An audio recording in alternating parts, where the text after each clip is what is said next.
It annoys me when people will say, Mark, you've been so suppressed and you should feel angry about it. I say, well, I've never felt suppressed. I feel like I've had great opportunities to create what it is I want with my life. So don't tell me how I should feel. You have your reasons for why you feel the way you do, and I have mine.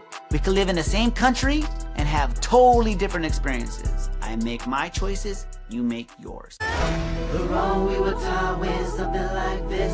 You gotta struggle hard and life's a bitch. She threw you as a shovel to dig your own ditch. But looking back at my life, I wouldn't change shit. The world is divided into a billion pieces. What up, what up, what up? Welcome back to Sundays in the Shadows, a space for the brave, the bold, and the unfuckable.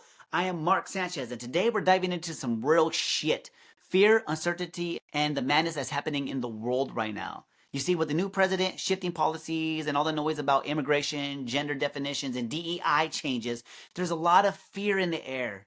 Some folks are celebrating America, others are panicking, racist, and a whole lot of people are feeling stuck in the mother-loving middle. But here's the thing, fear isn't some big bad monster out to get us. Fear is a tool, and today we're going to talk about how to use it instead of letting it use you. So if you're feeling anxious, triggered, or straight up pissed off about what's going on, this episode is for you.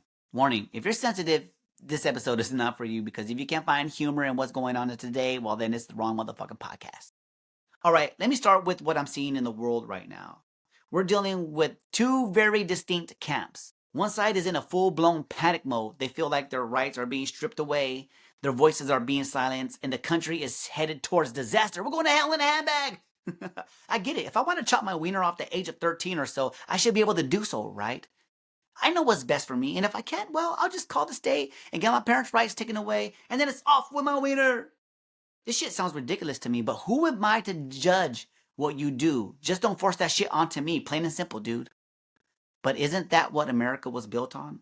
The freedom to do whatever you want, no matter how silly it sounds to others? I guess all you women beaters out there have a valid get out of jail free card. Just identify as a woman and boom, you're scot free. Yeah, it sounds fucked up when you put it like that, Mark. Left hook my mom when I was a child, but I was a kid then. I'll never do it again, Mom. I promise. Here's another one that my mom is dealing with at the moment. That's losing her federal funding for her projects. Why is this important? Well, her particular agency goes after corporations that pollute our waters. And if they can't go after the greedy fuckers poisoning or drying up your mother-loving waters, well, we're all fucked. No matter which side you were on. Water is life, putos. The other side is celebrating America. They feel like the chaos is finally getting cleaned up and things are being set right. The fuckery is over. Men can't play in women's sports anymore. There was only two genders being recognized, so make-believe is over. America is no longer the financial savior of the world, no more funding wars that we don't belong to, and the corruption is finally getting wiped out, supposedly. People that came here illegally are now being transported back to the place that they came from, but obviously not the pale-skinned motherfuckers that discovered a new world where there was already people living in harmony with the land, but we weren't taught that in school, so it's probably just a conspiracy theory. Happy Thanksgiving, motherfucker. But here's the problem. Both sides are so damn locked into their belief systems that nobody is actually listening to each other. Instead of having real conversations, people are just reacting. I mean, you have a lot of TikTok journalists reporting what fake news won't, right? And when we react from fear, we make shitty decisions. Fear makes people desperate, and desperate people don't think straight. No pun intended. So if we look back at history, fear has been a control tactic for centuries. Governments, medias, corporations, they know that a fearful population is an easy to manipulate population. Sorry, people, but I think your Bible sometimes is just a propaganda tool. Just joking. But am I? I don't know. Don't get offended. Don't cancel me. You see, when 9/11 happened, fear of terrorism took over, and suddenly people were okay with losing personal freedoms in the name of security. COVID hit. Fear of a virus locked people in their homes. You couldn't even hug your grandma. People were hoarding toilet paper. I mean, you got to have a clean ass for sure during the pandemic, right? Businesses were shut down. The whole world was turned upside down, and the terrorists, they magically stopped terrorizing.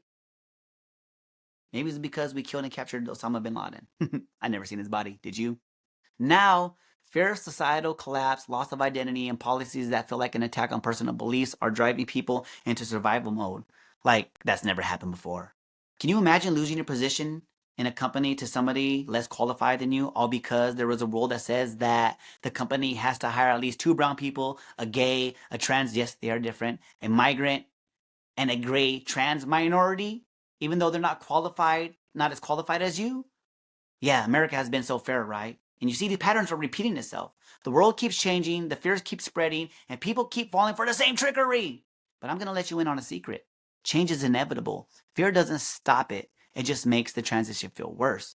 Now, I'm not saying all the changes are perfect or borderline inhumane, but come on, this is America we're talking about, where you can bitch how privileged others are and how unfair life is for you as you sit in the comfort of your home, hooked to the internet, broadcasting this fuckery across the internet while a child in Ukraine or in Palestine are worrying if a missile is gonna come and hit their house.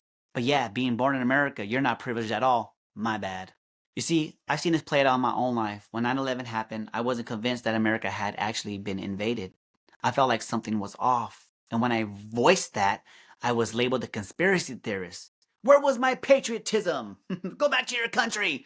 This is my country, bitch. I was born here, Native American. Yeah, that type of Indian. Some of the same people that were all gun-ho on the terrorists and all about deporting then are now all of a sudden worried about migrants' rights today? I guess not all brown people are created equally. Interesting, but guess what? Just maybe those so-called terrorists might have been framed. Like, how do you find a passport of one of the so-called terrorists when supposedly the airplanes that hit the towers did so much damage and burned so hot that they caused the tower to come crashing down, similar to a controlled demolition? Everything burned up, even the plane disappeared. But somehow this passport was fireproof. I need one of those motherfuckers. You see, when COVID hit, I saw the same damn pattern of fear being used to justify control. And what scared me wasn't the virus itself, it was how quickly the world fell in line and gave up their power in the name of safety. Stand 6 feet away, that will help. Wear a mask, that'll help. Get vaccinated, that'll help. Back then, it was the vaxxed versus the unvaxxed. How dare you not compromise your immune system to potentially save my life? Well, if you're that afraid, stay your bitch ass inside. I'm sure all that soda, ice cream, or snacks you have in your cart is no way tied to why your fat ass is at risk. And now that everything happening today, people are reacting the same way, divided, scared, and ready to fight instead of understand. So how do we move through this without losing our minds? Number one, recognize that fear is just a messenger. Fear isn't the enemy, it's just highlighting something that needs your attention. Are you actually in danger? Or are you reacting to a story that's been told to you? Depending on which news outlet you watch, you will have a different perspective. Haha, Mark, I don't watch the news. I do my own research from a reliable source. Oh yeah, what's that source? TikTok, motherfucker. Fucking silly. Now, I'm not knocking TikTok. They do have some really great information. But come on now. Again, everyone has a main belief system, and TikTok is no different than the mainstream media. If you found this app in the App Store, well, it probably belongs to the establishment. Sorry. Actually, I'm not sorry. Number two, regulate your nervous system. Fear makes us feel like we have to do something immediately. But sometimes the best move is to pause, breathe, and get perspective. When my mom texted me the other day, panicked about her job being at risk, I had to remind myself, this isn't my fight. My job is to support her, not to spiral with her.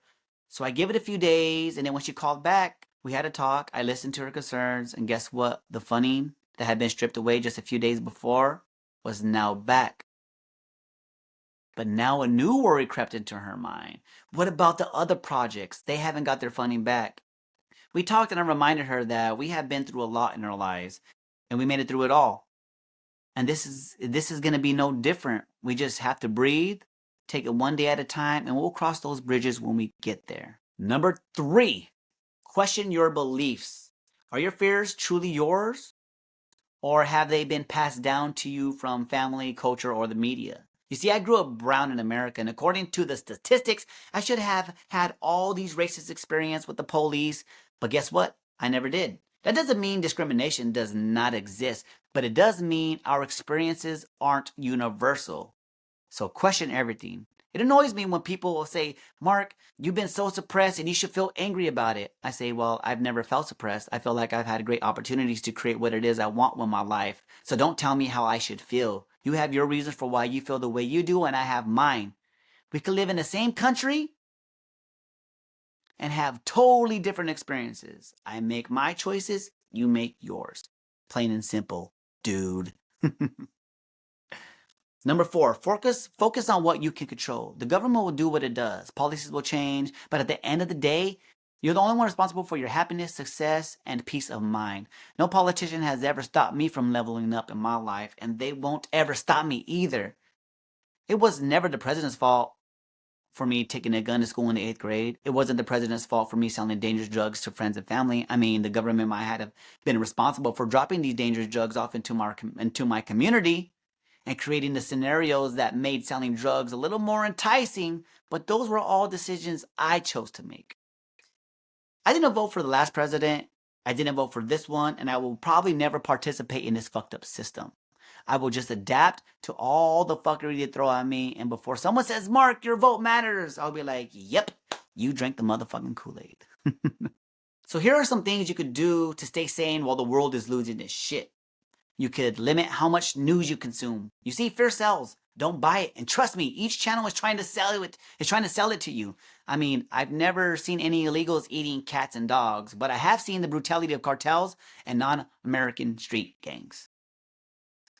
Find your community. If you feel disconnected, go connect. There are spaces online in real life where you can have real conversations without all the noise. Just be mindful that the groups that you're joining are not radicals in disguise. Can you imagine? I got into a fucking KKK group on accident. Use uncertainty as fuel. Every time the world shifts, new opportunities open up. Are you going to complain about the change, or are you going to adapt and thrive? You could go find a new job, move to a new country. I mean, go try being an illegal alien in another country and see what happens to you. Right back to America, you're going to come running, motherfucker. I guarantee it. You see, life is a roller coaster with a faulty latch. No matter who is in charge, uncertainty will always be there. But that doesn't mean it has to control you. Fear isn't the problem. How you respond to it is. So ask yourself, what scares you the most about the next 4 years? Why do you have this fear? Is it possible the fear doesn't belong to you? Is it possible the other side has the same fears as you? They just explain it and express it in a different way? Think about that. Sit with it and then decide, how are you going to move forward? I'd like to thank you for rocking with me today. If this episode gave you something to think about, share it with someone who needs to hear it today. And don't forget to subscribe, leave a review, and keep this community growing. And until next Sunday, laugh when it's ridiculous, cry when it's real, and heal because you're worth it. And remember, nobody's coming to save you. It's up to you to learn how to fish yourself out of the fuckery. Love ya.